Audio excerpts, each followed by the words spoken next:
DET's interactive listening is hard. You only hear the audio once. No second chances, no replay button. So how do top scorers always pick the right answer? Simple. They use a proven 4-step strategy. And that's what we're learning in today's video. Hello, I'm Francis from Last Minute English. Today, I'm going to show you the 4 steps that you can take to become a master of interactive listening on the Duolingo English Test. And after that, we'll do a real practice together so that you can see if it works for you. But first, let's do a quick 30-second review of what interactive listening is. So interactive listening has 2 parts. The first part, listen and respond, is what we're looking at in today's video. The second part, summarize the conversation, we have lots of other great videos. You can find the link up here or here under the video. So in listen and respond, you'll get a scenario that you have to read, okay? And it'll look a little bit like this. It might say, you're talking to a friend from university about a particularly tricky exam you're both preparing for. So that is your scenario. And after that, you'll hear around 5 questions. And for each question, you'll only hear the audio once. It's what the other person is saying to you.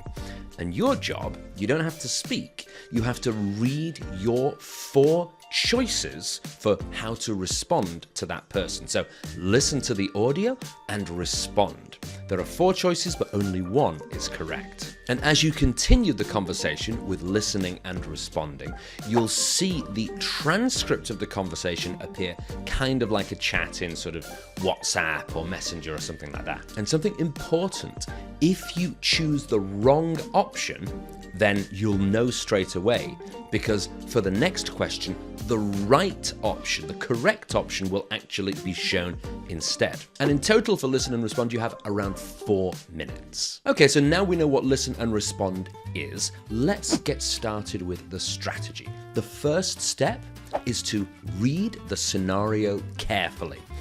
Of course, we want to read everything carefully, but this is really important. And it's important because it can give us help in choosing the answer if we're not sure. So let's take another look at the one about the difficult exam that we're preparing for. And let me show you 4 sentences, 4 possible answers to questions. I want you to think, based on the scenario, which of these sentences probably wouldn't be a correct answer, okay? Just pause the video, have a look at them, and see if you can pick the one that's definitely going to be wrong now.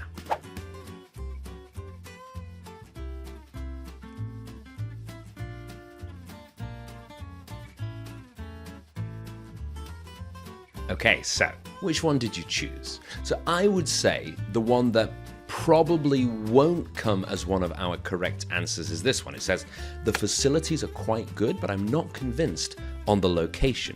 So remember our scenario, we're talking about an exam, whereas this sounds more like we're talking about a building or some kind of place that we would go.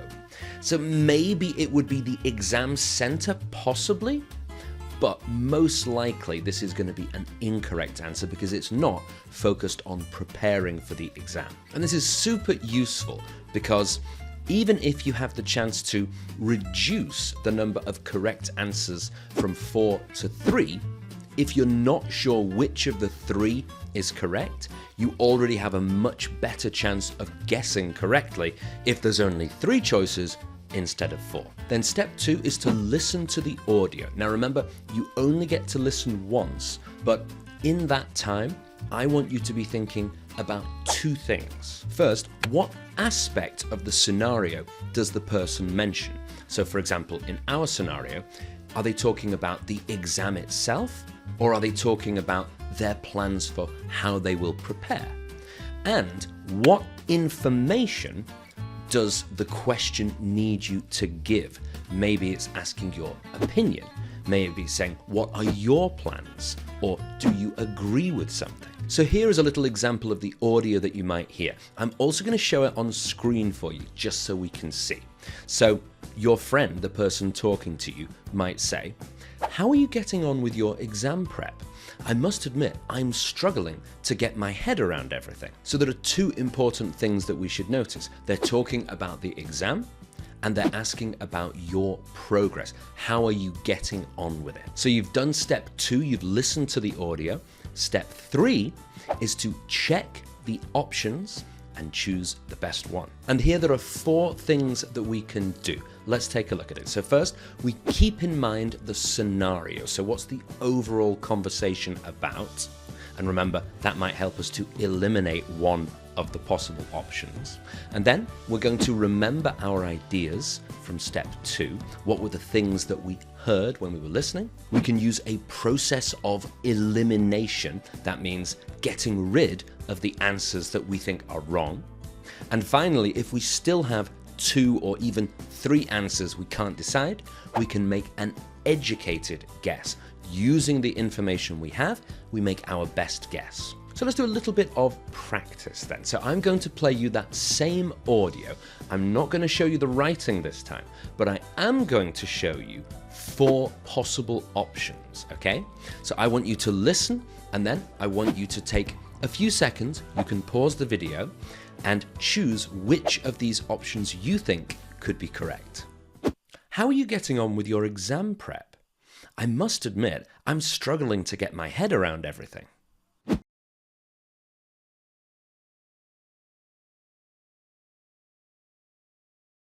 Okay, so how did you get on with that?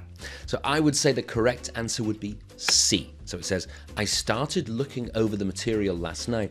I totally agree that it's pretty complex. And this is good because it's talking about our progress we started last night, and it's also mentioning that this is a difficult exam. So it's the best match for what the person said before. And why the other one's not good. So the first one, A, it says, I'm sorry to hear you're not feeling well. So this is separate. This is not talking about like not understanding the question. In the audio, it says, struggling to get my head around something. And that's an idiom that means I'm struggling to understand. It's hard to understand. Okay, but it's not talking about being sick, being unwell. So A definitely must be wrong. And then B and D, let's quickly look at them. B says, I've got a lot of exams to prepare for over the next few weeks. And D says, I generally do pretty well with exams, but I'm not sure how this one will go. Both of them are about exams, so they're closer than A, but they're much more general. They're saying, oh, maybe exams are difficult, or I have lots of exams, but it's not the best match for exactly what the other person has said to us. Then step 4 is to reread the answer before you move on and play the next audio. Okay, just make sure that you understood what the other person said and the answer that you gave. And remember, if you've chosen the wrong answer, then the correct answer will be shown on the screen in like the message chat. And so if you did get it wrong, it's really important to read what the correct one was, because then you'll have a better idea of what's coming up in the next audio. You'll still understand what the whole conversation is about. Okay, so now we've got an idea of what to do step by step. Let's do some practice. So I'm going to go away and have a lovely cup of coffee, and I'm going to give you the rest of this conversation. Remember, each audio you'll only hear once. You'll have a certain amount of time on the screen to be able to choose your answer, and then you should review before we move to the next audio. The time will play automatically, so it's not exactly the same as the DET, but this will give you a really good idea of the pressure of listening, reading, choosing, and trying to get everything right in a short time. Okay, so good luck, and I'll be waiting for you at the end.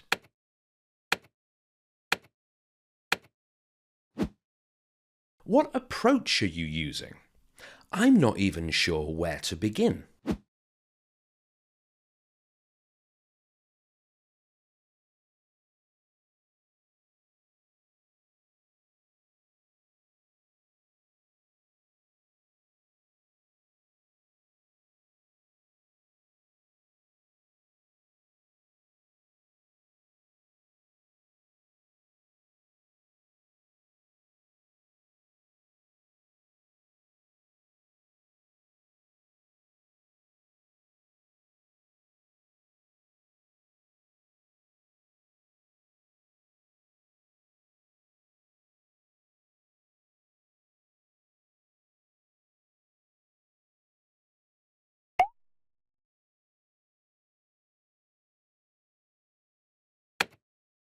Yeah, I've been doing the same.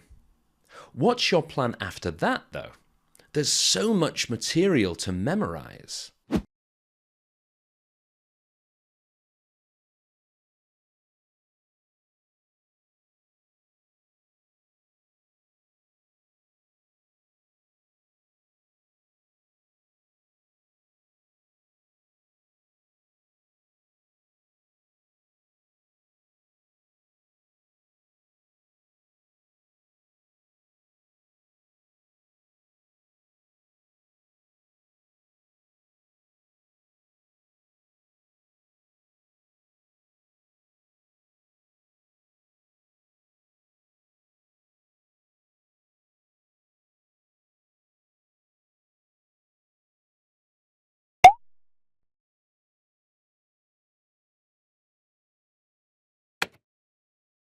Good plan. Do you think she might give us some clues about what to expect in the exam?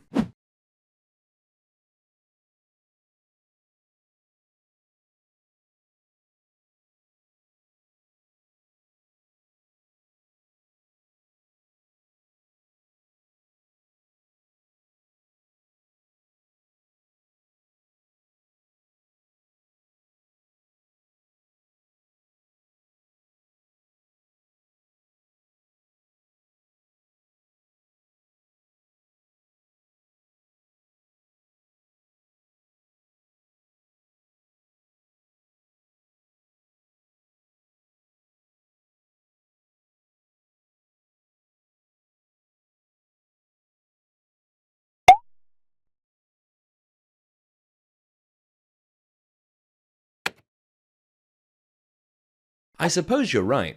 We might as well give ourselves the best chance. See you there.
Okay, there you go. Welcome back. So let me know, there were 4 questions there. Let me know in the comments how many out of 4 you got correct. It could be 1 out of 4, 2, 3, maybe 0, hopefully 4 out of 4.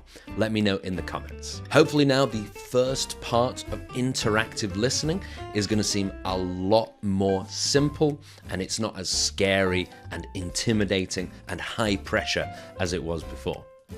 If you found this video useful, make sure to like and subscribe. And if you want to continue practicing for interactive listening, we can move to part 2, summarize the conversation. Also a very difficult but important part of the test. We've got a great video all about that. The link is here or it's here under the video. I'm Francis from Last Minute English. Thank you for watching. I'll see you next time.